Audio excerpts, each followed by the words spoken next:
Okay. A minute early, but a minute early. Can I? Oh, we're doing a bit of pre-roll advertising. Thank you, YouTube.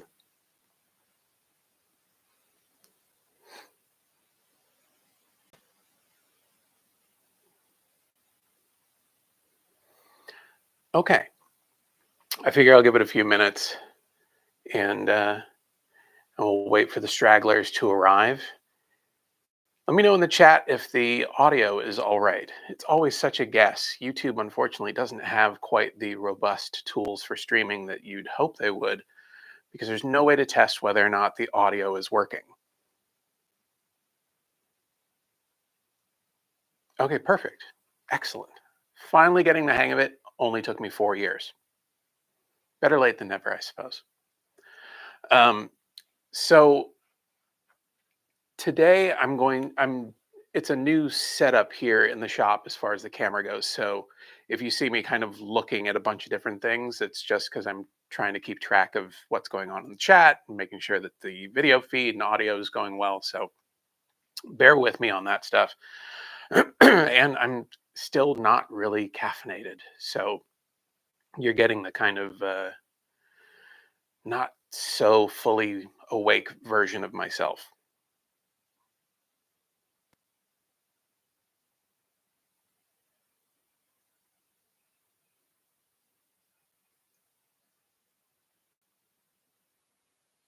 Okay. All right. Does everybody have their coffee? That seems to always be the first question in the regular Saturday morning chat when I'm just doing a standard video release.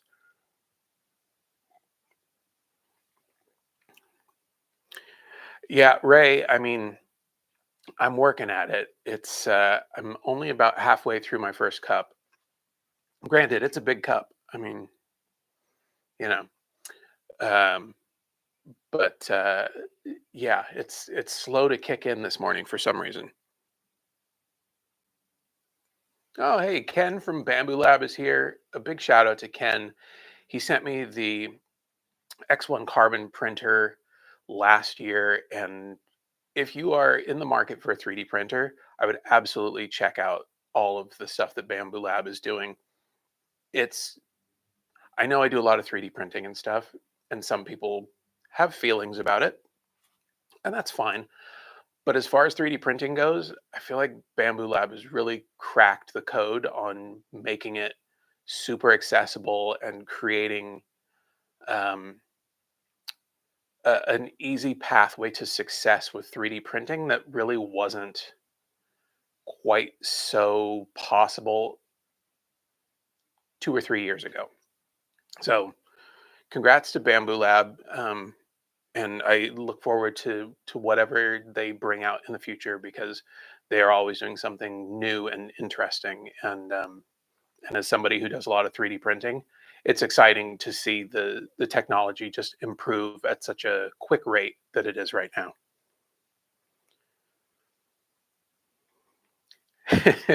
No, there's no Van Oaks mug today.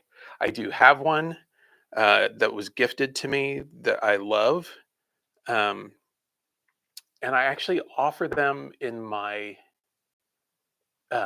shop. I have a couple of different versions of the Van Oaks logo that I've put onto coffee mugs that are available for purchase. So shop.vanoaksprops.com. Um, go check that out if you love coffee or hot beverages and want to support the channel a bit further. I appreciate it.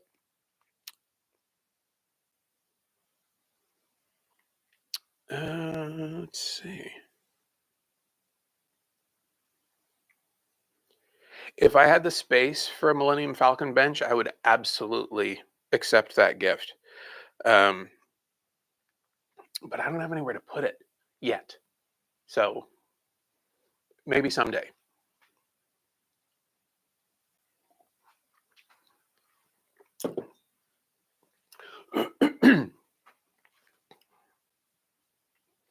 All All right. Well, it's been about 5 minutes. So if they show up late, they show up late. And that's fine by me. Um, so I guess probably the best way to start this is to give a little bit of a backstory on the channel.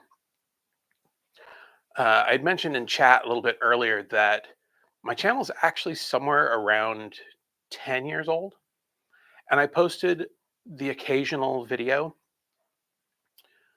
but really more than anything, it was so that I could share some of the builds that I was making over on Haunt Forum and Halloween Forum. and they were just sort of the types of videos that you would make if you were sending something to a friend or family or whatever, like, hey, this is the thing I'm working on, and here's kind of how it works. Very informal. And those I only posted once in a blue moon. It wasn't something I was doing regularly, um, and really had not put any thought into being a YouTuber. Honestly, I feel like at that time, being a YouTuber wasn't really a thing either. Like there were people doing it for sure, but I don't think anybody ever looked at it as a career path or anything like that. It definitely was not the animal that it is today. And then fast forward to the pandemic, and we're all stuck at home, not really having a lot to do, and not having my monthly haunter meetings or the Halloween convention that I do workshops at. And so, kind of just as a sanity check for myself, I started again kind of making impromptu videos. And as time went on, I just thought other people are doing things that look a bit more polished than this. And maybe I can use some of my video production background to do something a little bit nicer than the super casual videos. And so I started making somewhat regular content.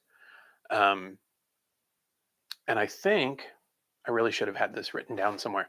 I think the first video that I put out, and this was on May 16th, was how to make your PVC and plastic finial look like metal.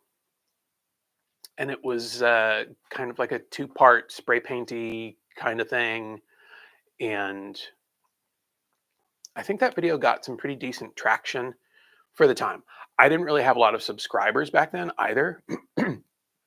And so I didn't really have any expectation about what would be going on and whether or not people would watch.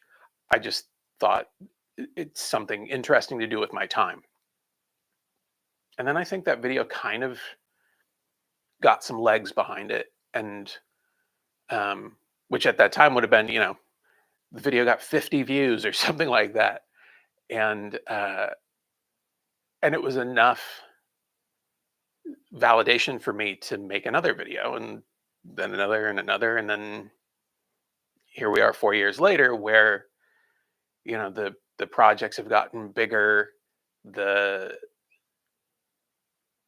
scope of work that I've done has changed considerably. I started doing sort of the on season Halloween stuff from June to the end of October, and then kind of the palette cleanser the rest of the year with the Star Wars stuff, which then became kind of Star Wars and general pop culture builds and some theme park stuff. So it's been a little bit of a mixed bag and has changed and evolved over the years, which truthfully, that's how it should be. Um,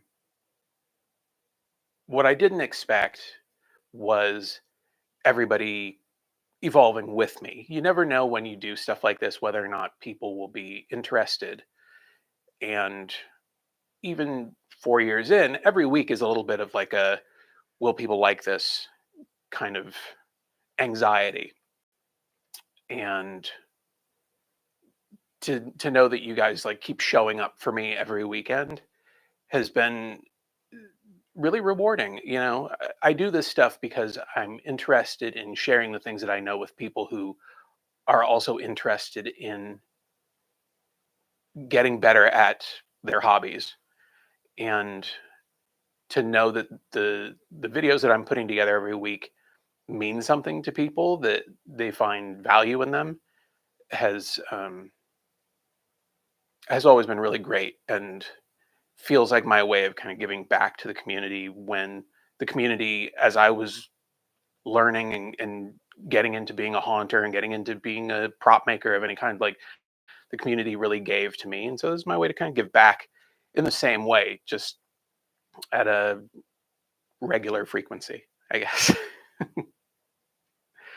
So that diatribe aside, I'm going to kind of scroll back through the chat and see what you guys are talking about. And sorry for the cough. It's kind of came out of nowhere. Let's see. Oh, this one just popped out in the chat. Where did it go? Alan3776 asked, with all the stuff you put in your haunt, what are the dimensions?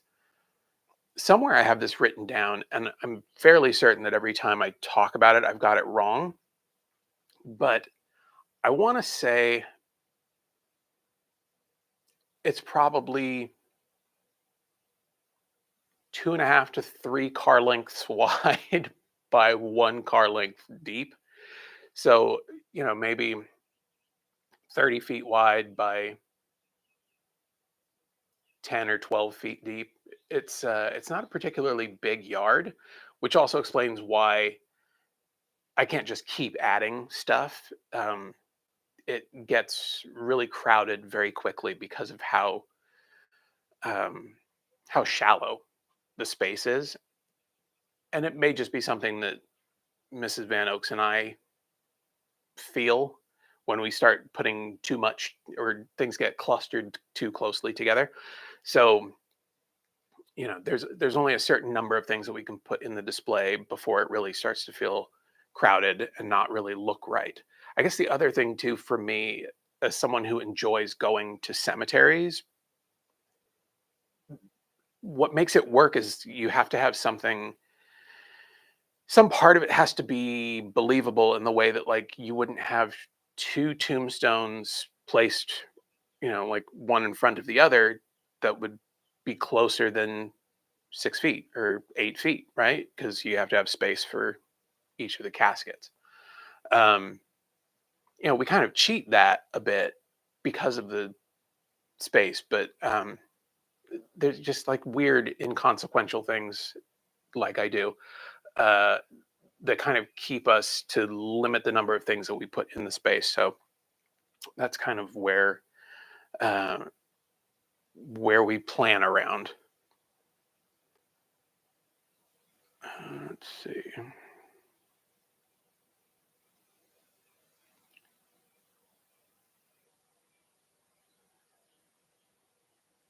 Okay, So I also asked in the YouTube community tab and Instagram if anybody had any questions about kind of anything, really. Um, so I'll just knock off some of those questions while we go. So Dad Crafted, uh, who has a great Instagram and YouTube channel, and you should definitely go check him out, asked, what's the one piece of advice I would give to a small channel trying to grow on YouTube? So YouTube is a weird animal, because it's sort of up to the creator to define what success looks like to them on YouTube. And for a really long time, success was kind of defined by subscribers. The more subscribers you have, the more you appear to be successful at what you do. The reality, as YouTube has evolved, is that what it really comes down to is how many people will watch your video and then watch another video. And so you could have 5 subscribers, but get millions of views because you happen to hit on something that's trending, or you just choose to do something really outrageous that gets a lot of traction. That the number of people that watch your videos is far more important than the number of people who subscribe to your channel, because there's no guarantee that if someone subscribes that they're going to watch every video you put out.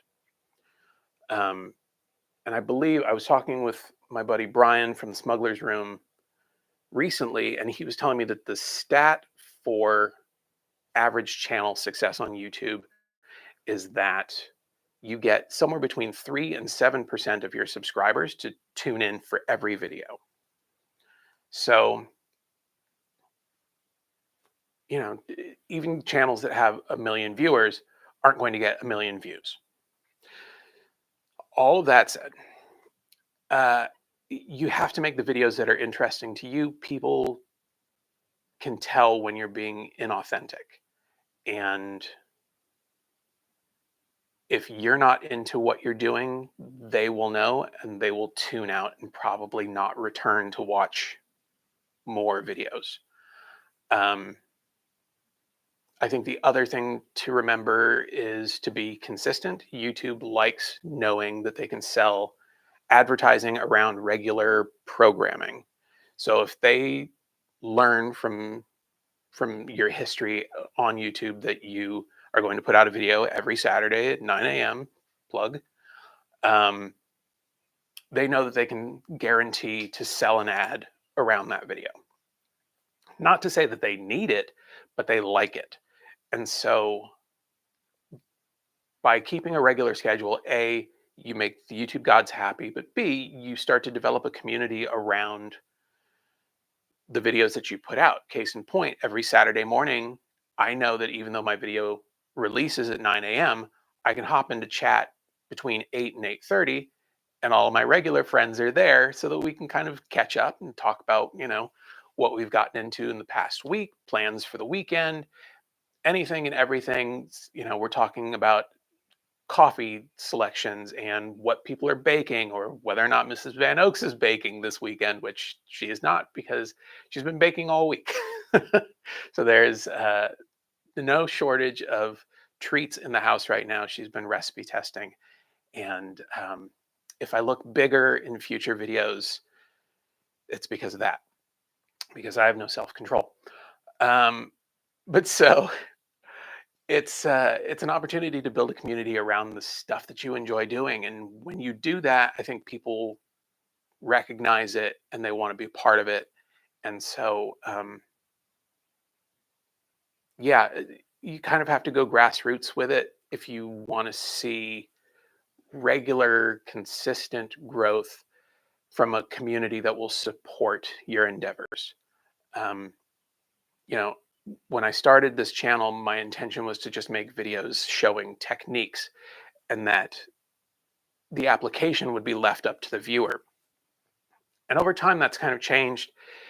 It sort of helps with searchability if I'm doing something specific, or if I'm trying to kind of capitalize on the popularity of something, like the video I did a couple weeks ago about the Fallout biometric sensors. A lot of people were excited um, about the show, and so I did it a very specific thing.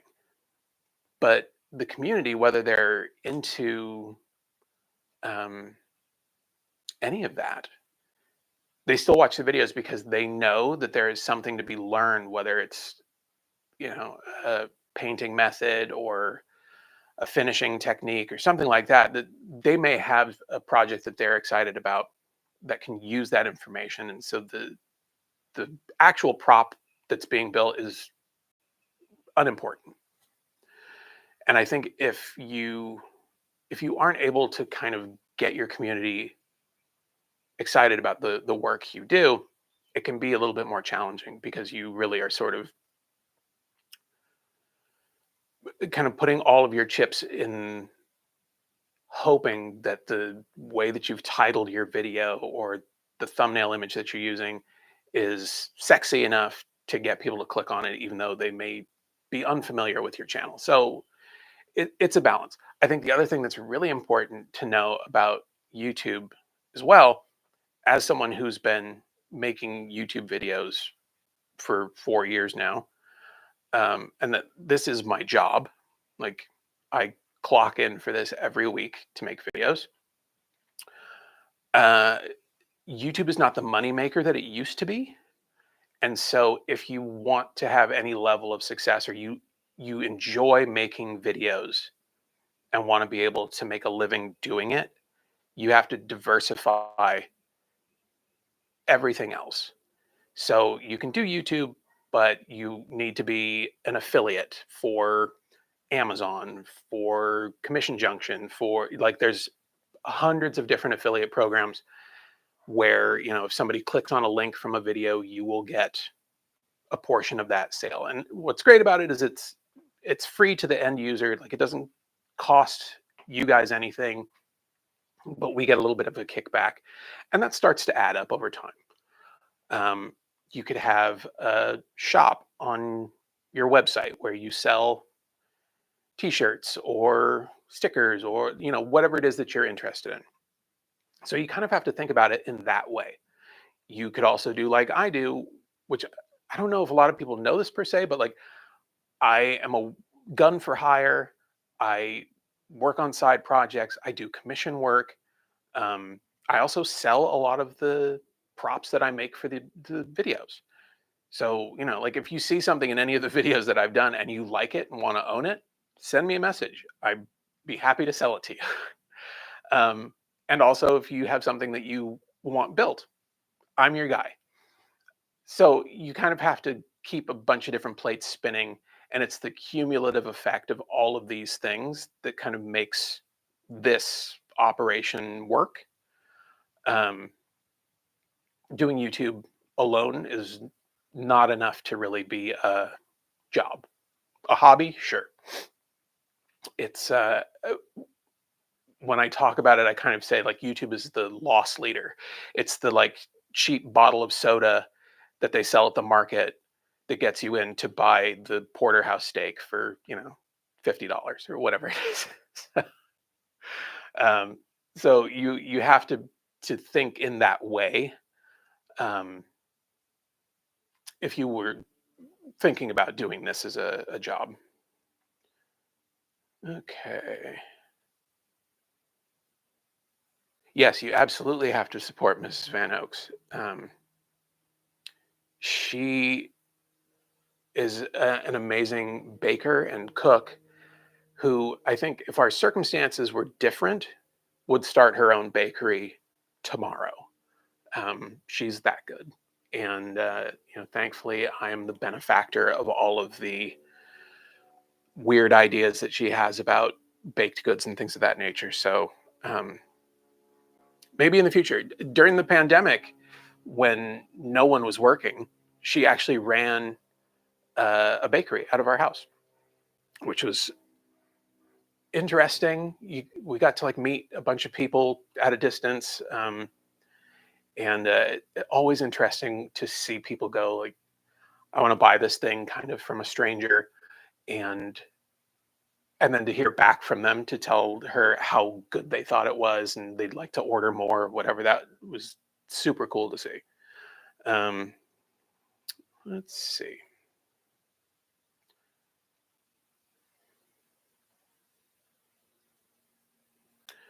MJ Contos wanted to know if I work up a storyboard for each video. I don't. And oftentimes, in the same way that people who have, like, regular 9 to 5 jobs feel that dread on Sunday night, um, about whatever fresh hell may be awaiting them Monday morning in the office, I kind of have something similar where I have a bit of a, like, freak out, like, oh God, what am I going to do this week? Because I've mentioned this in other live streams. But when you watch a video on Saturday, I just finished editing it the day before, or possibly the Thursday before, if it was a short enough project that I was able to, like, really crank through it quickly. So all of the projects are kind of happening real time.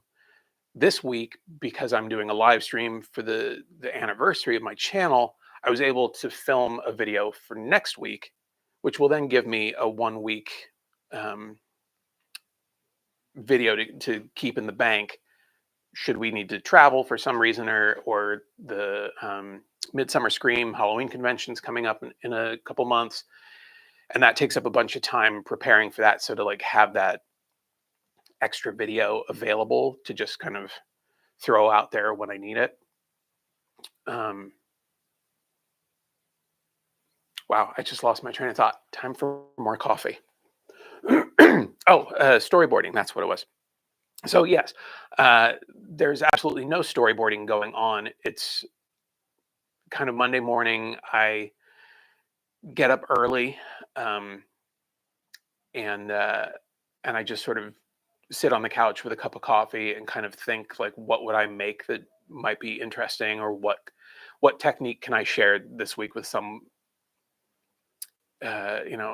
interesting application, and then I kind of get myself together and go out to the shop and get to filming, and just everything's done chronologically, so it's um, there's not a lot of need for storyboarding.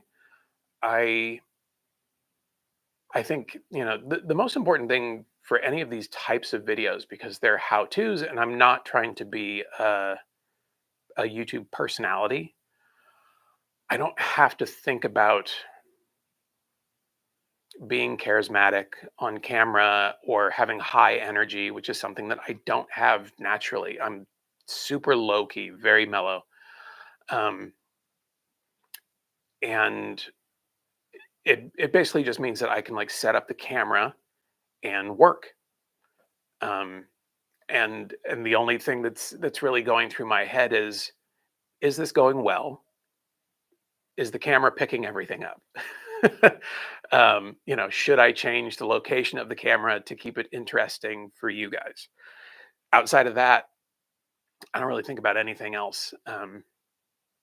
And sometimes it's not until I get to editing where I go, okay, maybe I can kind of shift this around.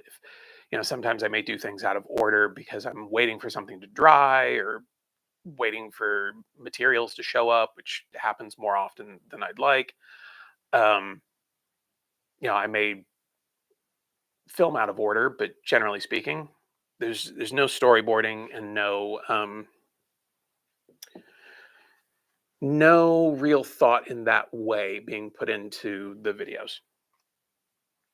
Um, which reminds me, in someone on Instagram, GMB Creations, asked, "Do I edit my own videos and what software do I use?" Yes, I do, and I use Adobe Premiere. Mainly because my background is a graphic artist. I'm super familiar with all of the Adobe Creative Cloud stuff, so it just seemed like the most reasonable thing for me to use.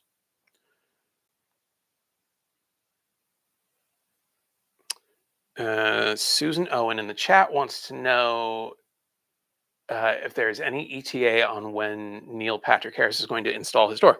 Funny you should mention that. I um, I got a text from Neil the other day. He is in the process of assembling it. Everything seems to be going well, and I don't really know what his timeline is on that. He's very busy, um, but he seems to be making some headway on it, and I imagine it will be installed soon. I have to also think he wants to see it in place. If you're a big Haunted Mansion fan and you like have this thing that is kind of iconic to a ride that you love, and you know that it's going to be installed in your home and you're going to be able to see it all the time, I would be like working at that goal as quickly as I possibly could. So um, I'm hoping to get an update from him sometime in the near future to actually see it in place.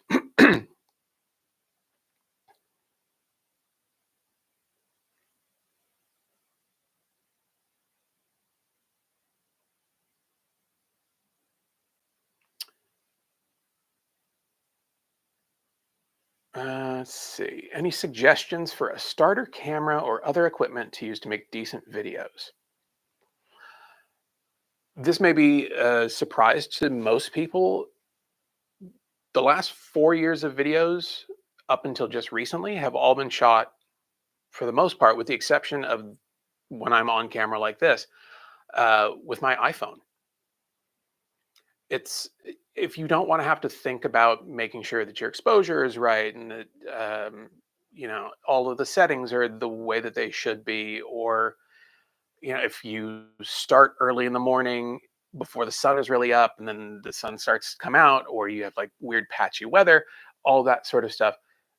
Our phones uh, really make it kind of idiot proof, and the camera quality is so good at this point. And honestly, we're also accustomed to seeing videos from phones that it's kind of the perfect device to do this stuff on. So that would be my suggestion, particularly because we all have them in our pockets for the most part.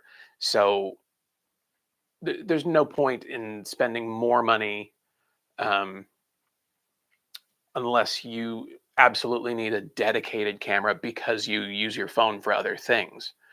Um, I know one of the problems that I had, and it was a reason why I switched over to a dedicated camera not that long ago, was that during the summer months here in Los Angeles, it gets so warm some days that my phone will overheat. And then when it happens, I typically don't know because the screen is facing away from me. So I'm not able to see that the phone is shut down. And so I'm just going about whatever thing I'm working on and then find out later that it's not working. Um, but also with a lot of the stuff I'm working on, I may have a bunch of reference photos that I want to look at. So to have a device in my hand that I can kind of scroll through as I'm working, um, that's a lot easier to move out of the way than a tablet or a laptop. It's nice to have it free to just like put in my pocket. And it's also nice to be able to like listen to music or podcasts or whatever. Um, yeah, Stephen, I casually get texts from Neil. Look, a client is a client. Um, let's see. Since you mentioned earlier about overcrowding in the haunt, could you use a forced perspective thing like Disney does, or is it too small of a space to trick the mind? I think it's too small of a space, honestly. Um, I think at, I think the reason Disney can get away with it is because they're doing forced perspective up, um, and because ours would be back. I don't think it works quite the same way. Um, I could be completely wrong about that, but as I'm thinking it through in my head right now, on limited caffeine, um, yeah, I don't know that it would work the same way. Let's see. HM Fan 2010 wants to know what technique or material I've borrowed from another industry not typically associated with Halloween or construction, like using a bakery piping bag to extrude a wood filler trim on a tombstone. Um, Nothing is really jumping out at me in the moment outside of a lot of the painting techniques that I like to use are things that scale model makers use. And I've tested a bunch of different ones to see what will actually work larger scale and what doesn't. Um, so it would probably be that. And a lot of that stuff, it's like model train builders and uh, things of that nature. So it's not directly Halloween, but I guess it's not all that far away from it either because it's just a painting technique. Let's see. Take some more questions here from the YouTube community tab. Um, Gregory Llewellyn 3826 wanted to know what was my most stressful and frustrating make to date. It was the Haunted Mansion door frame. And the reason for that was, and none of this made it into the video because I was too busy trying to fix the problem to set up a camera. When I 3D printed all of the parts and I glued everything together, um, there was still a lot of layer lines from the 3D printing that needed to be addressed. And some of that stuff was in the recesses and would have been extremely challenging to get to. And so my thought was to hard coat it in epoxy resin. And typically this would be fine. But the thing that I hadn't considered was that 3D prints mostly are hollow. And because they are hollow, that also means that moisture can get trapped inside of the prints. And a lot of this stuff was like sitting out overnight. Um, like if I had coated the top part of something, it would have to sit for some time to cure, and then I could flip it over and then paint the backside of it with epoxy. And so what would happen is that um, moisture was getting trapped inside, just like getting leached in there um, from like the dampness overnight and whatnot. And then it was getting encased in epoxy resin. And then when the marine layer would burn off and it would start to get warm, that moisture and that air that was trapped inside of the 3D printed plastic would expand.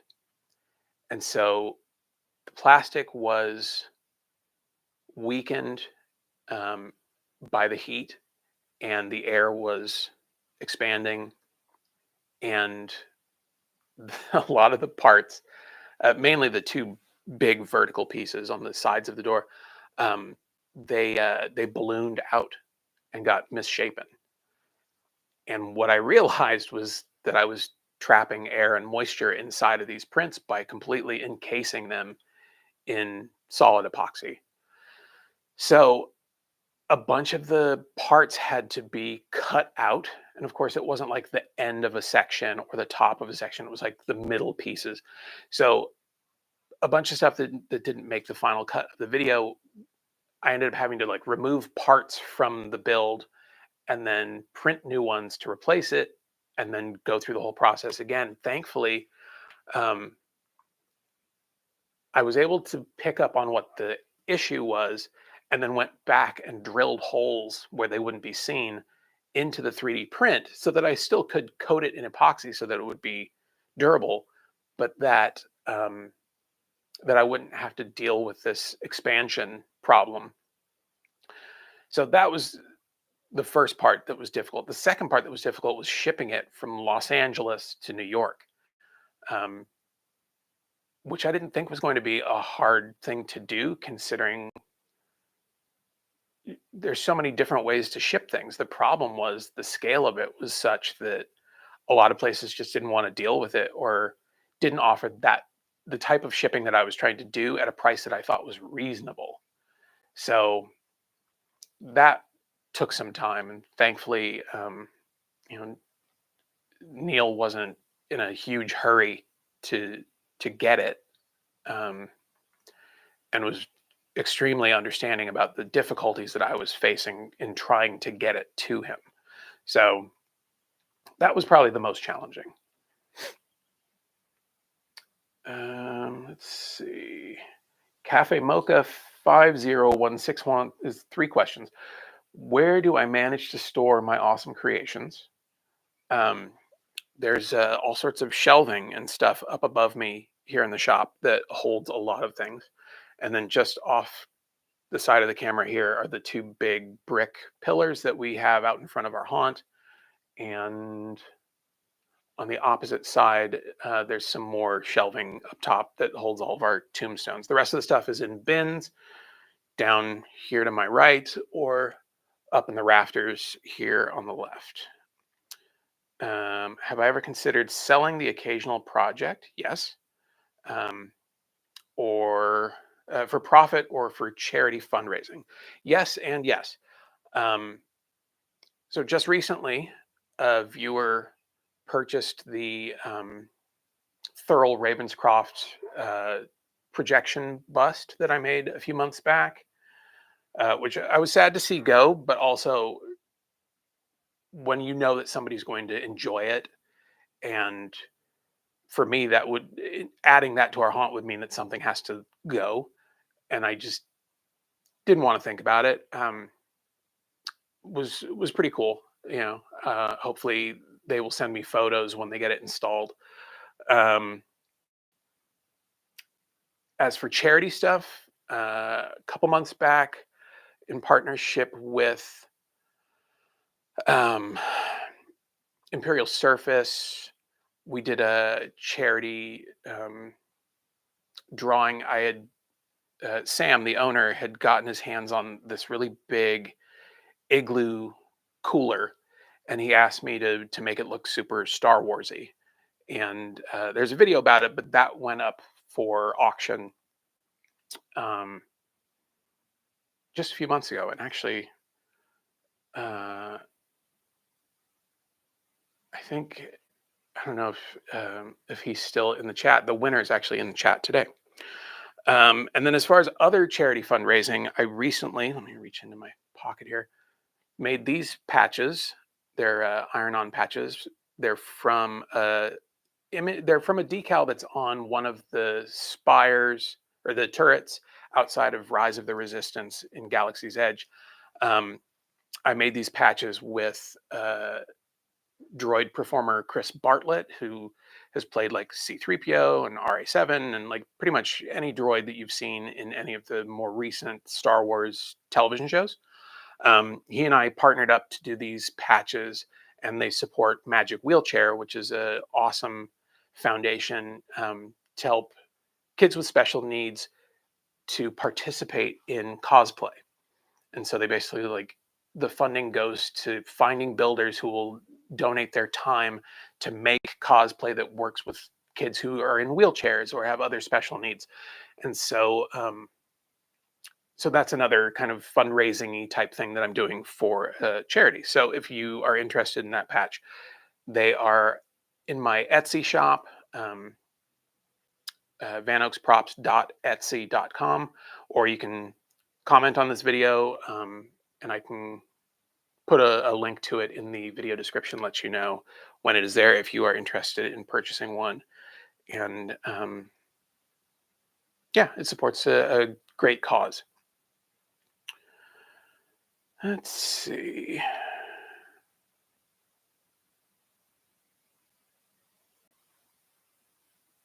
So over on Instagram, the Dad Vader asked, "What Star Wars moment lives forever in my heart?" I was talking with Mrs. Van Oaks about this last night, and ironically, I thought, "What movie moment?" And she jumped to the first time that we went to Galaxy's Edge. There's a picture that she took of me, and like imagine the face of a child on Christmas morning, like seeing all these presents or whatever, like getting the thing that they've really wanted. Now picture it on this face at, 40 something.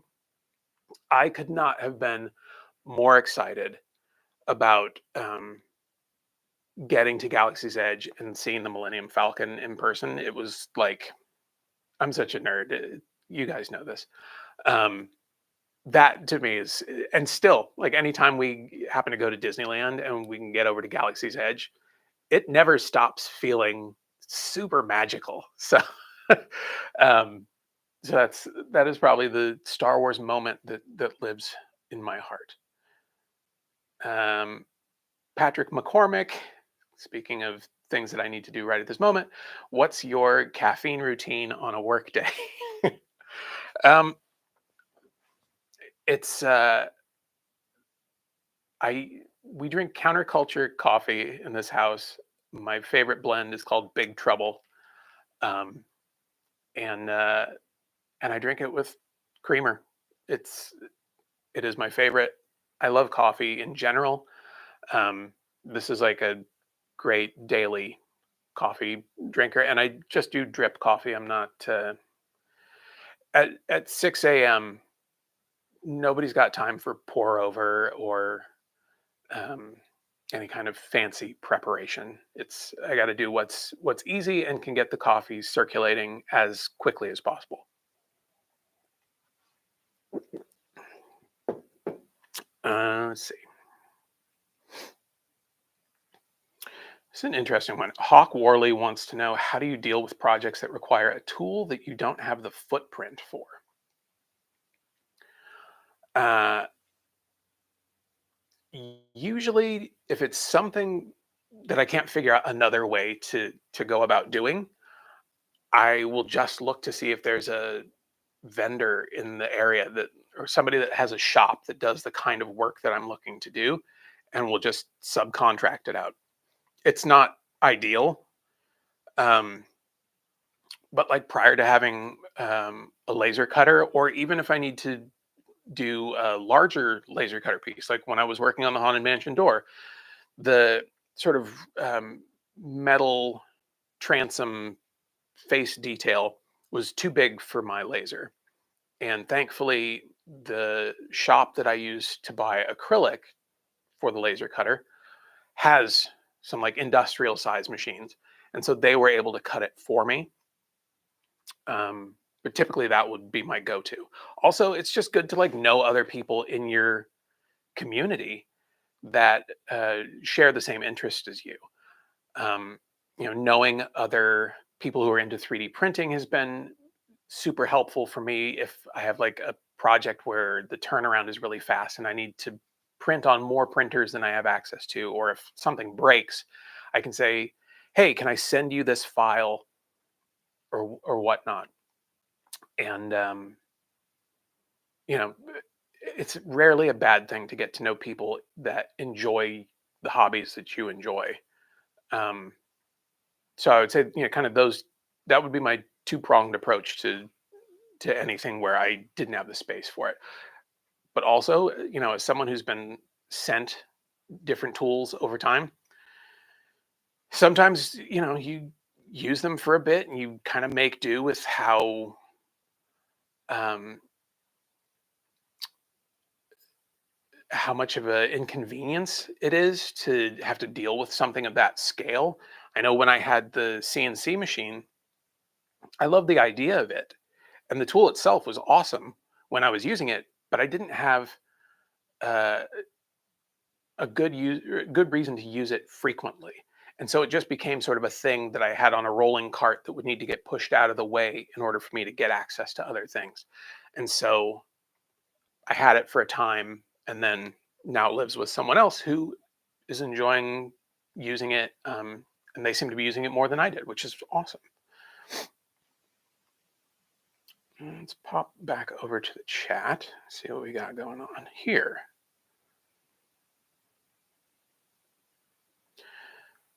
Midnight Fireside wants to know if there are any new to me materials that I'm excited to use in the near future. Hmm.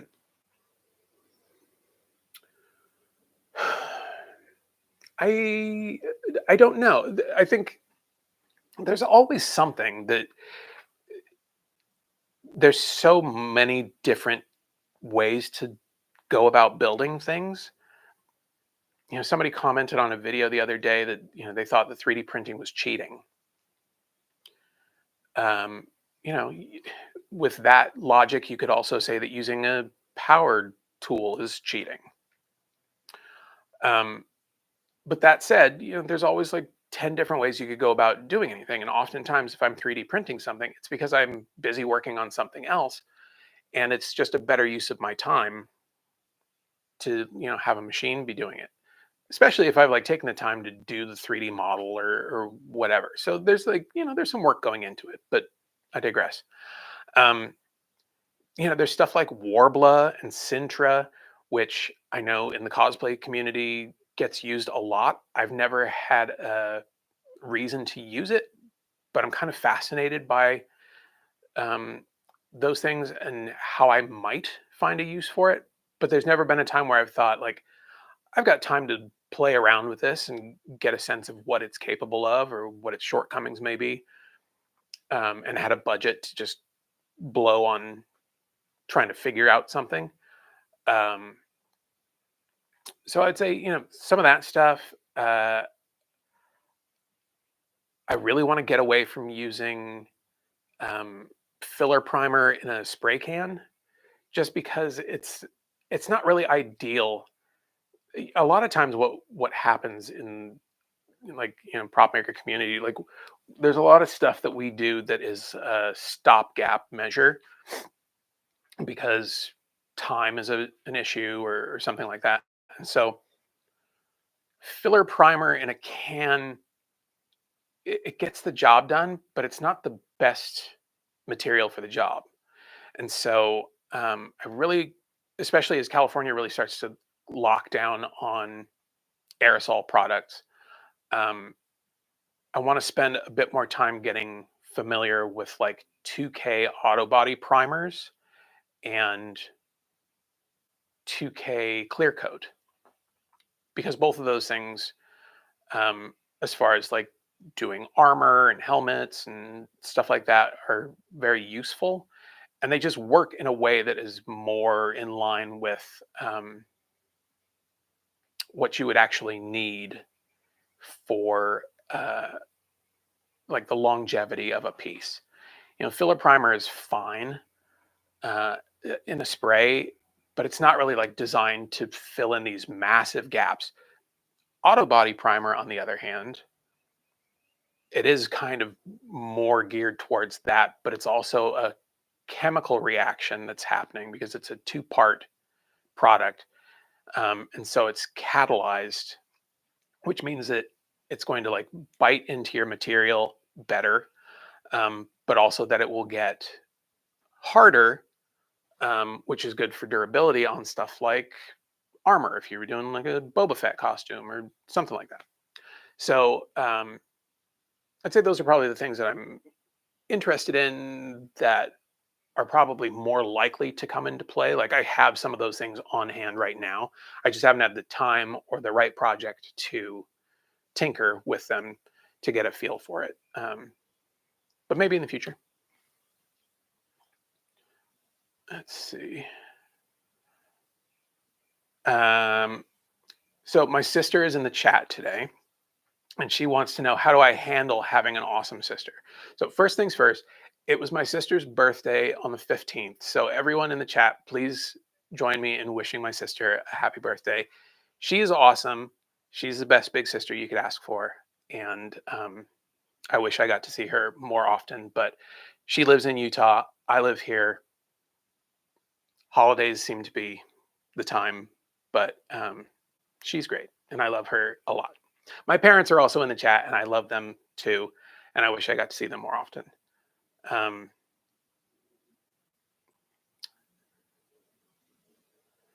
let's see. Toil and Trouble DIYs, which is also a great Halloween related channel, lots of projection related videos, wants to know what sparked the disdain for sanding. Clearly, someone has never had to sand a helmet or armor or anything. You do it, um, you'd understand immediately. Let's see. Okay, so my family is just really going ham this morning. If not for my father's incredible talents and inspiration, where do you think I'd be right now? Anywhere but here.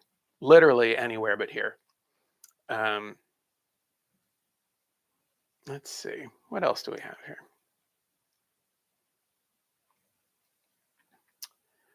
Uh,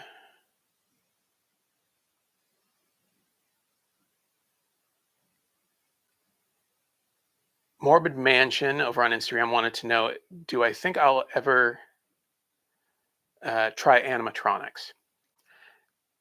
That's a tough one because I think at its core, I have done some animatronics in the sense that there's like the rocking shovel and the moving tombstones. I think anything more than that, Probably not. My brain doesn't really think that way. I also think there's like a there's a place for those videos, and and this kind of goes for a lot of stuff that like you may see other creators in this kind of space do. Um, if I don't personally have a good working knowledge of a technique, I really won't do it. There may be a few in there that I thought like I kind of understand what's going on here, and so that's okay. Um, but yeah, if I don't feel like I can really speak about it without having to look things up and do research before I'm presenting it in a video, then I won't do it. That said, there are some amazing channels that deal with animatronics, um, both on YouTube and over on Instagram. My buddy Odd J has a fantastic Instagram feed. He makes all these awesome AI powered companion robots. It's just fascinating how like quickly he works, and it's like a level of animatronics and programming that I will never get into because it's just not interesting to me. I guess is the other thing too. Um, so I would go check those folks out.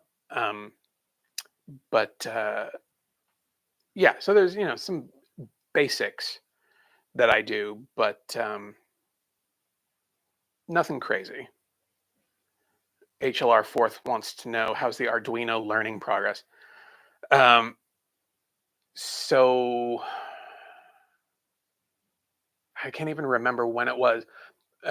Bob from I Like to Make Stuff has an Arduino for beginners program that he's put together, and he was running a sale on it, and I decided to take the leap and sign up for the program, and I have yet to get into it. Sorry, Bob. Um, but I've heard such really great things about it that it seems like it will help to answer a lot of the questions that I have. Again, it's one of those weird, the minute you're getting into resistors and capacitors and all of that sort of stuff, like code, I kind of understand in the loosest possible way. Having a background in graphic design, that often meant that people expected me to know how to build websites from the ground up, which is not the case. That is a completely separate skill for most graphic designers.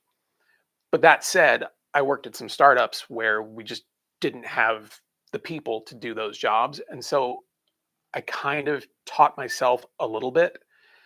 So the coding part isn't really what worries me. It's the wiring everything up and understanding how all that stuff works together that just seems like it's going to take the brain space that I don't really have, if I'm being honest. So there's that.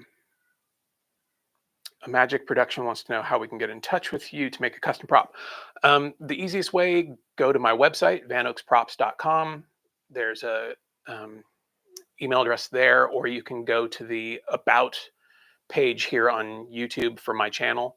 And if you scroll down, it'll say, for business inquiries, and there's like a little link that you click, which will then expose the email address.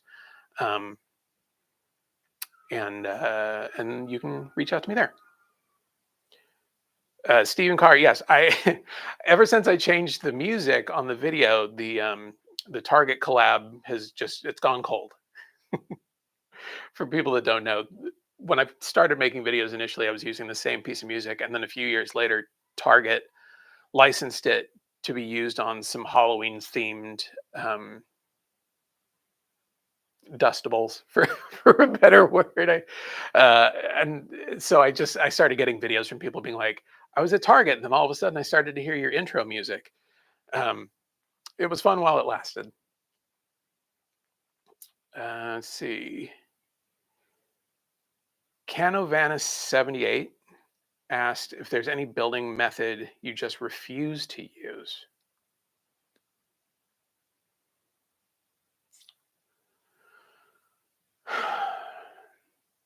I don't think so. Oftentimes when I'm building things for videos, I kind of try to position my thinking about it in the following way. Like, what is something that most people would have access to, um, or would be interesting enough that it could get people excited about taking the extra steps to investigate that thing. So, like the 3D printing stuff, I know most people don't have 3D printers, but I know that a lot of libraries and maker spaces and communities now have 3D printers or laser cutters or like any number of um, tools that I may use in a video. And so it's not that it's inaccessible. It just means that you have to really have the desire to want to learn more about it or to take the steps to figure out how to get in front of one of these machines. That said, if I think something needs to be made with like traditional construction, with wood and nails or screws and wood glue or whatever, like that would be the way that I would go about it. I don't trying to think if there's like stuff that I don't like doing. Fun fact, I hate getting like stuff on my hands. So the idea of doing monster mud projects, I don't care for it. Thankfully, Mrs. Van Oaks is very good at doing monster mud um, draping and all that stuff. Go check out my building Charlotte video, our big monument. Um, she did a fantastic job building that entire thing. Um, but yeah, the idea of like sticking my hands in goop to like then spend the next 30 to 40 minutes like manipulating fabric to try and get things to drape right. It's just not my jam. Um, let's see. Troy B wants to know any collaborations with Wicked makers in the future. I don't know. They uh, First off, congratulations to Jamie and Jay for passing 1 million subscribers. That is like such a monumental feat, and it couldn't have happened to nicer people. Um, I'm sure they'd be open to it. I'm always open to it. Although the last time we collaborated, I think I think the thing that we came up with was not really great. If I'm being totally honest, we did the best with what they provided, and I think there are still some folks who watched that video that thought that we kind of skirted the issue on some of the items included in the box of crap that they sent. Um, but yeah, I would love to do another collaboration with them in the future. Yes, exactly, exactly, Susan. I feel like we kind of got some less than ideal materials. Let's see. We're just at an hour. Let me do one more question and then we'll wrap it up and everybody can get on with their day. Um,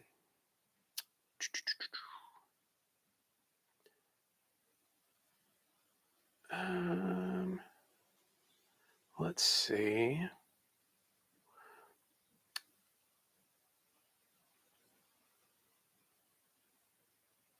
What is the one tool or device that your shop cannot be without? This is from Cafe Mocha 5016 over on YouTube. Um,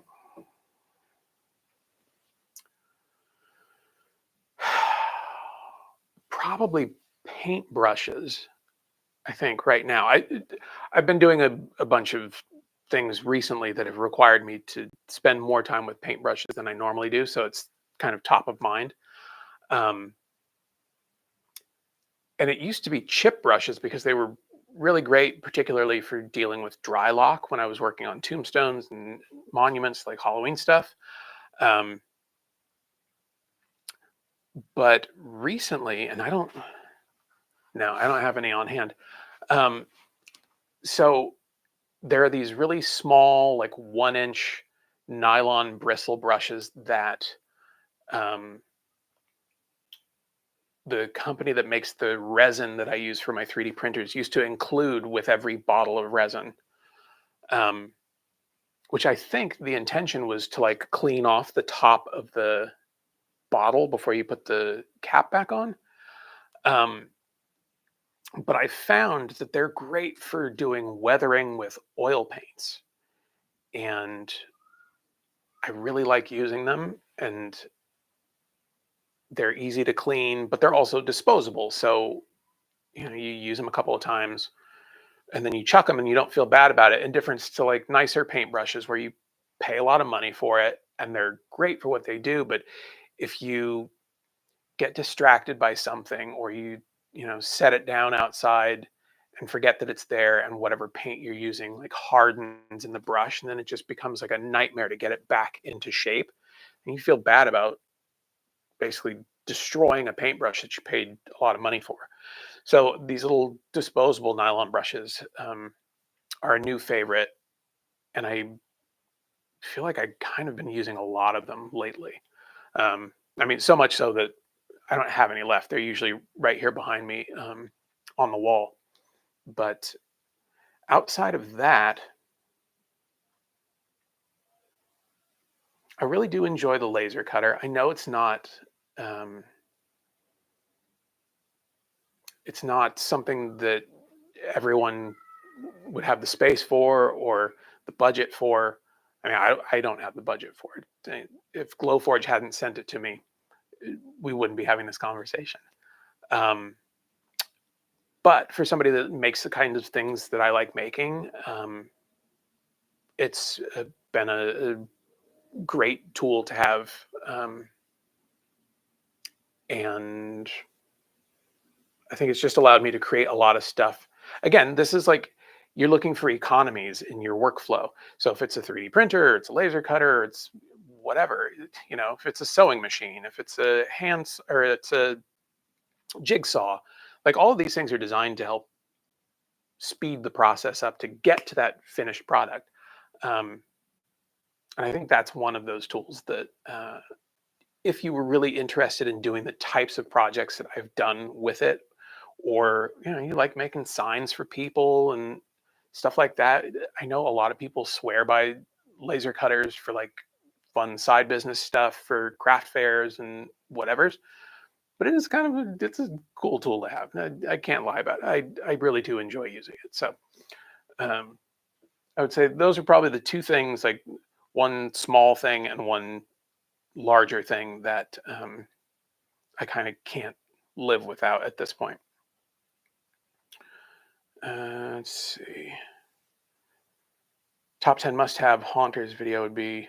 So, Steven, I actually have, there's gosh, I'll have to link to it in the video description after we wrap up here.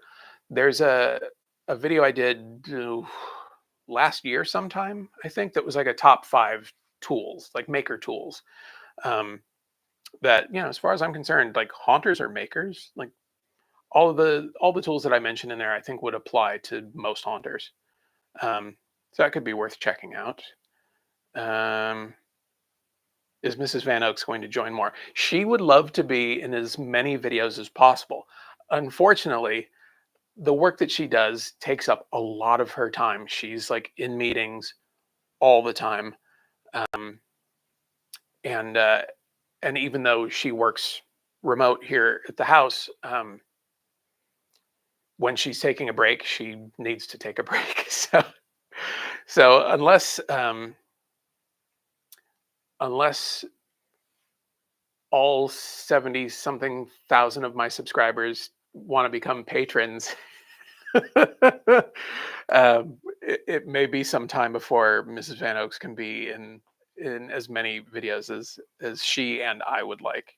Because that's the thing. Like, I think I always have her in videos sort of as like a gag. She's like my stunt double, because we both like wearing baseball hats and have big glasses.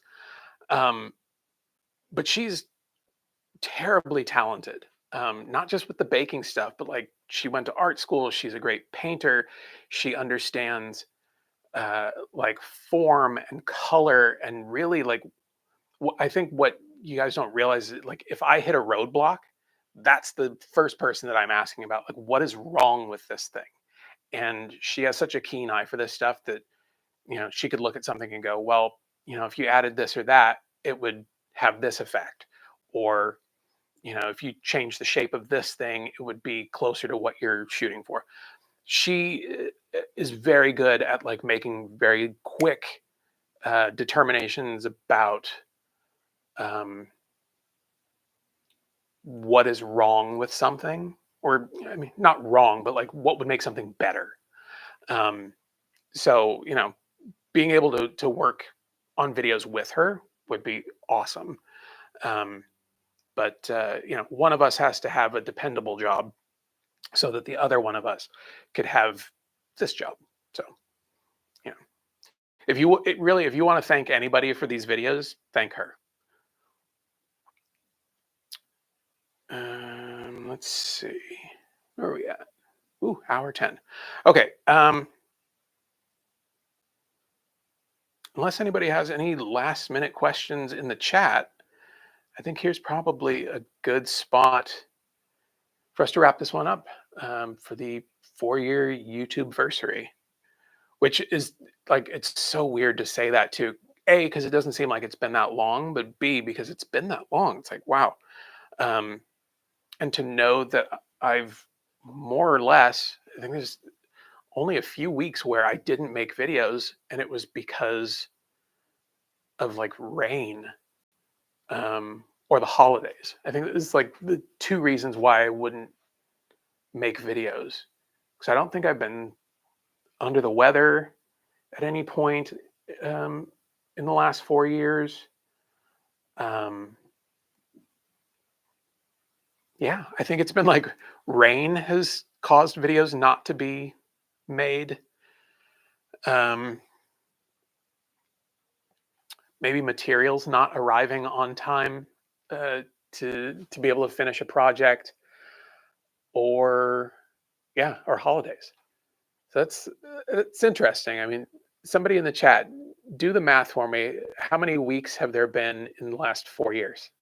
What's 52 times 4? I'm not good at math.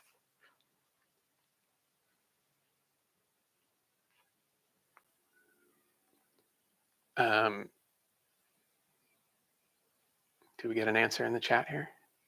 208, which is about right. I think there's like a handful of videos on my channel that I've hidden just because they didn't perform well, or I didn't want them to kind of throw off my averages, or they got demonetized because I was using somebody else's music that I didn't have a license to use, or something like that. So yeah, 208 sounds about right. Pretty close. Um, Anyhow, uh, thank you all for coming and hanging out with me this morning, or this afternoon, depending on where you are. Uh, I really appreciate you guys showing up week after week for the last 208 weeks, and watching the videos and being a part of this community with me. It's despite the work that goes into it, it has been a lot of fun and really gratifying knowing that the stuff that I do has helped a lot of you to be more creative and to accomplish things that you didn't necessarily think you could. And and I hope that as I keep making more videos, that there's more stuff that you guys can learn so that you can continue to make awesome stuff that helps to kind of make life feel a little less mundane. Anyhow, enough of me getting all warm and fuzzy about it. Uh, Thanks again. I will see you guys next week with a new video that was inspired by something from the Fantastic Beasts movie, of all things, but has a Halloween crossover. So, what could it be? Don't know. I'll probably post about it on Instagram next week, so check it out. And I will see you guys in a week. All right.